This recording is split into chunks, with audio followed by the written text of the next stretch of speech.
ஜேர்பாவில் நேற்று சூரியன் மறைகிற காட்சி பார்த்தான். இப்போ சூரியன் உதயமாகிற காட்சி மிக அழகாக இருக்குது. நாங்கள் இருக்கிறத ஒரு சிட்டியில் எங்களுக்கு முன்னாடி ஒரு மார்க்கெட் வந்து நடந்துருக்குன்னு சொன்னான். அந்த மார்க்கெட் வந்து மூடி போட்டு போயிருக்கணும். மார்க்கெட் நடத்தின எல்லாருமே தங்களோட பொருள்களை வச்சு மூடிட்டு போயிருக்கணும். இப்போ திரும்ப வந்து அந்த மார்க்கெட்டை ஒன்றாக்கில் திறக்கணும். சரியா நேரம் 8 மணி ஆக போகுது. சரியா நேரம் 7 மணி ஆக போகுது.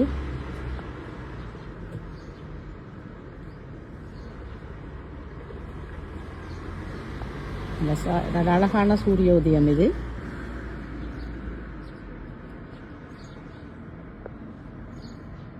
பறவைகளோட சத்தம், அதோட வாகனங்களோட சத்தம்,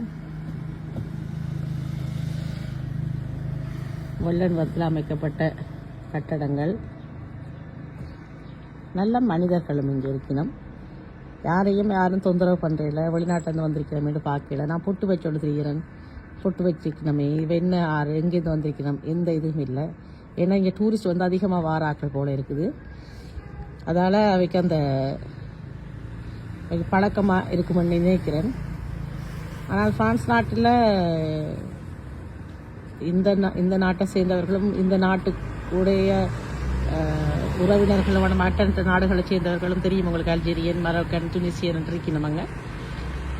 ஒரு வித்தியாசமான நக்கல் குணங்கள், ஆக்களை பார்த்தா கேலி கிண்டலாக பார்க்குறது, அதன்றது இருக்குது இந்த பெண்களுக்கெல்லாம்.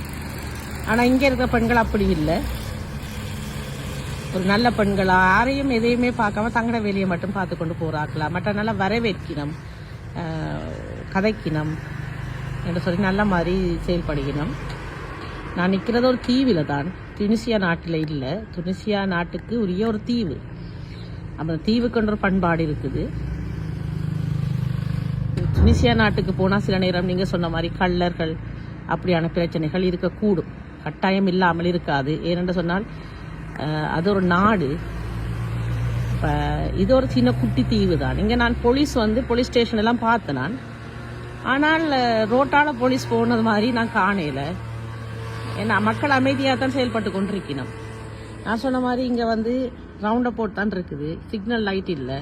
இப்போ சிக்னல் லைட் இல்லைன்னு சொன்னால் மக்கள் அவ்வளவு பக்குவமாக ஓடுறபடியே தான் ரவுண்ட் அபவுட்டை மட்டும் வச்சிருக்கணும். கொஞ்சம் கடினமாக தான் இருந்தது. நேற்று கொஞ்சம் கடினமாக இருந்தது எனக்கு ஓடுறதுக்கு. நிறைய வாகனங்கள். இன்றைக்கு ரம்ஜான் தொடங்குதான்.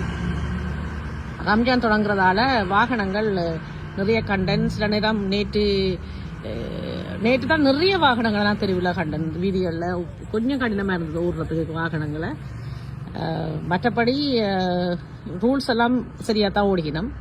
இப்போ ரோட் அகலம் இல்லைன்றதால இப்போ நடு ரோட்டில் ஓடிக்கொண்டு போக வேண்டிய ஒரு கட்டாயம் எல்லாருமே. முதல்ல எனக்கு புரியலே, எல்லாம் நடுவில் ஓடிக்கொண்டு போயிடணும். இப்போ தான் எனக்கு விளங்கிச்சு. சைட்டில் போக அது கொஞ்சம் கீழே சரிஞ்சு போகுது. அப்போ முன்னுக்கு வாகனங்கள் வராத பட்சத்தில் நடுவில் போகினோம். இல்லைன்னு சொன்னால் 1 வே ரோட்டுன்னு சொன்னால் அது 2 ரோட் இருக்குன்னு சொன்னால் அதில் நடுவில் போய்கொண்டிருக்கணும் பெரிய வாகனங்களை உள்ள ஆக்கள். அதிகமான பேர் சின்ன சின்ன குட்டி குட்டி மோட்டர் சைக்கிள்லாம் போகினோம். அதோட பெண்களும் மோட்டர் சைக்கிளில் போகிறத பார்க்கக்கூடியதாக இருக்குது. இங்கே நாட்டில் எனக்கு பிடிச்ச இன்னொரு விஷயம் இந்த சிக்னல் இல்லைன்றதை உண்டு. இன்னொன்று யோசிச்சு வச்சுனா மறந்து போனேன். என்ன பிடிச்ச விஷயம் மக்களுடைய பண்பாடு. ஆனால் இந்த பிஸ்னஸ் இதில் கொஞ்சம் கொஞ்சம் கவனமாக இருக்கணும். நாங்கள் கொஞ்சம் சிரிச்சிட்டோம்னு சொன்னால் நல்லா சம்பளம் வச்சு விட்டுருவாங்க. ஆனால் நேற்று மார்க்கெட்டுக்கு போனால் மார்க்கெட் இந்த மார்க்கெட்டுக்கு இந்த குட்டி மார்க்கெட்டுக்கு இது குட்டி மார்க்கெட்டுன்னா இது ஒரு இவெண்ட் மார்க்கெட். இந்த எல்லா மரக்கறிகள் விற்கிறது 300 சென்டிம், அதாவது கிட்டத்தட்ட ஒரு 30 சென்டிம் 40 சென்டிம் தான் எனக்கு அந்த பொருட்கள் தந்தவை. உருளைக்கிழங்கு, குடமிளகாய் எல்லாம் வாங்கினான், பேரிச்சம்பழம் எல்லாம். அது அந்த நார்மல் விலைக்கு தான் தந்தவர். ஆனால் எனக்கு தெரியாது குடமிளகாய் உருளைக்கிழங்கு தந்தவர் மலிவாக தான் தந்தவர். பேரிச்சம்பழம் தந்தவர் 1 கிலோ 10 டினார். 10 டினார் என்றா 1 கிலோ கிட்டத்தட்ட 3.5 யூரோ. அப்போ அது அந்த ஃப்ரெஷ்ஷாக வாங்கி கொண்டு வந்தேன் நான். அந்த வெள்ளக்காரட்ட வெளிநாட்டுக்காரன்டா ஏமாத்துறதுக்கு பாக்கினோம். அதில் அது நோமல். அது இருந்து அதனாலே அவங்க உழைப்பு.